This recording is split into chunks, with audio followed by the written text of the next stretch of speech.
হয়েছে? হ্যাঁ জয়ী, তোমাকে আমি কতবার সাবধান করেছি, তাও তোমার কোনো ভয় ডর নেই। কিউট ইউ আর।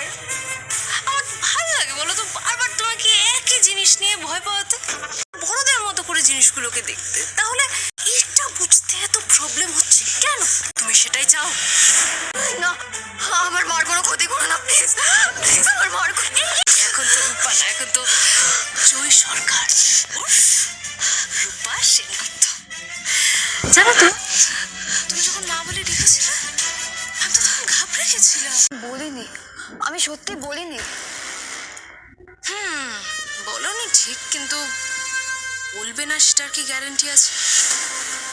আমি জানি তুমি বড্ড চালাক, কিন্তু কিছু করার আগে বারবার ভাববে। আমি যখন রূপা সেনগুপ্ত ওরফে এখন জয়ী সরকারের বেডরুমে ঢুকে আসতে পারি, তাহলে যেখানে খুশি চলে যেতে পারি। কি চান সূর্য সেনগুপ্তকে? অবসেসিভ ভাবে চান, আমি সেটা জানি, কিন্তু পাবেন না। তখনও পাননি, এখনো পাবেন না। সে আমার মাকে ছেড়েছে, কিন্তু অন্য কেউ এসেছে তার জীবনে। চেষ্টা করছেন না। আমি আপনাকে খুব ভালো করেছি, আপনি কতটুকু কি করতে পারেন সেটাও আমার জানা আছে।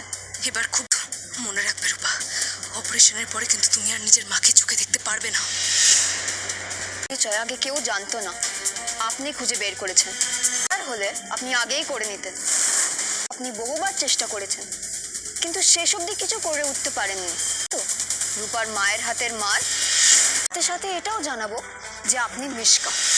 ভয় দেখালে যে আমি ভয় পাবো সেটা আপনি ভাববেন না।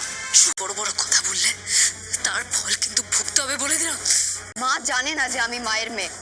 Is that clear? এখনো এত জোর? আমাকে চেনেন যখন ভালো করেই জানেন এই জোরটা আমার রক্তে আছে। ঠিক একদিন জিতে যাবে। তো এসব বলো, আই নো তোমার ফেস দেখে আমি পরিষ্কার বুঝতে পারছি যে তুমি ভয় পাচ্ছ। আমি তাহলে কিচ্ছু করতে পারবো না, তাই তো? তাহলে এবার তুমি দেখবে কি হয়। তুমি তো আবার দেখতে পাবে না, তাহলে শুনবে মায়ের মৃত্যু সংবাদ। বেটা তুমি হ্যাঁ, উনি তো চলে কেন? কিছু বলার ছিল? মানে এনি প্রবলেম? বলো কথা। আচ্ছা, আমি তো তোমার পাপা, তো হ্যাঁ, পাপাকে বলবে না কি হয়েছে?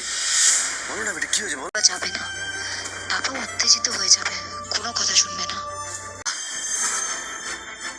কেন? কি দরকার আমাকে বলো। উনি বলেছিলেন যে চুরি করেছে তার সঙ্গে ফিরবে, তুমি একবার দেখবে? আমি একটা, তুমি ওনাকে নিয়ে কেন এত চিন্তিত? দেখো না একবার খোঁজ নিয়ে।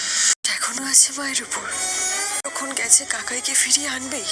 বিশ্বাস করিস না মাকে, বলিস। জানি আপনি সবার ভালো করার চেষ্টা করেন, সবার ভালো করেন আপনি, শুধু আমি ছাড়া সবার বাবা ফিরিয়ে আনেন, কিন্তু আমার জীবনটা পুরো এলোমেলো করে ছাড়েন। ঠিকটা বুঝতে পারবি না সোনা। আবার আপনি আমাকে সোনা বলে ডাকলেন। ডাকলি তাই আমি সাহস পেয়ে তোকে সোনা বলে ডেকেছি। ওই নামটা আমি মুছে ফেলেছি। জন্য নামটা মুছে ফেলেছিস? ওই নামে ডেকে আপনি আমার জীবনটা শেষ করে দিতে চান, তাই না? বলুন। চেয়েছিলে এখানে আসবে, তাহলে এখন কেন এগুলো বলছো? ভুল করেছিলাম। খবরদার দীপের বাবার সঙ্গে তোর মা আমার দিদির কোনো তুলনা করবি না। ভুল হয়েছে। আশাটা ভুল হয়নি, কিন্তু এসে আমার দিদিকে ক্রিটিসাইজ যদি করবি বলে মনে করে থাকিস তাহলে ভুল করছিস। চুপ কর, থাম। কেন থামবো রে দিদি? কেন? অবশ্য অলি তো এরকম করবি। আফটার অল ওর শরীরে সেনগুপ্ত বাড়ির রক্ত বইছে। সামনে এসব কথা কি না বললেই নয়? দেখিয়ে দিলেন আমার বাবার থেকে আপনি কত মহান। বলুন। আপনি কোথায়? আমি উর্মির বাড়িতে এসেছি। এদিকে আপনার মেয়ে তো, আই মিন পাতানো মেয়ে তো আপনাকে চোখে হারাচ্ছে। এক্ষুনি আসছি। ড্রয়িং করেছি বাবা, দাঁড়া আমি দেখাচ্ছি। তুমি কি খুশি হবে? না জয়, কারণ যাই হোক আমি কোনোদিন বলবো না তুমি চোর। মানুষটা এমনি ভালো, হয়তো উনি আজকে খুব ডিস্টার্ব রয়েছেন, তাই অনেক কথা বলেছে তোকে, মন থেকে হয়তো বলেনি। বলেছি বাবা, আমার এখানে আসা উচিত হয়নি। কি করো, তোমাকে একা ছাড়ার জন্য নয়, আমি এদের সাথে দেখা করতে চেয়েছিলাম। এরা কেন আমার মন কেমন করছিল ওদের জন্য। কেউ পছন্দ করে না, কেউ ভালোবাসে না, আমি জানি সেটা। তুমি বড়দের মতো আপ করছো, হওনি। তুমি যাই বলো না কেন, তুমি এখন ওনাদের সবার জন্য ভাবো। ভুল বললাম আমি কিছু? ওর বাবার সাথে অন্য কারোর বিয়ে দিতে পারে, তো ওকে ছাড়া কাকে বলবো? আর আপনিও সেই অজুহাতে ওঠে না করে কথা বললেই সব খারাপ ভালো হয়ে যায় না। তো हाँ मैडम जी, दिख गई वो। কাজটা যেন ঠিকঠাক হয়। आप बेफिक्र रहिए मैडम जी, आपका काम हो जाएगा। आपको चोट लग जाएगी।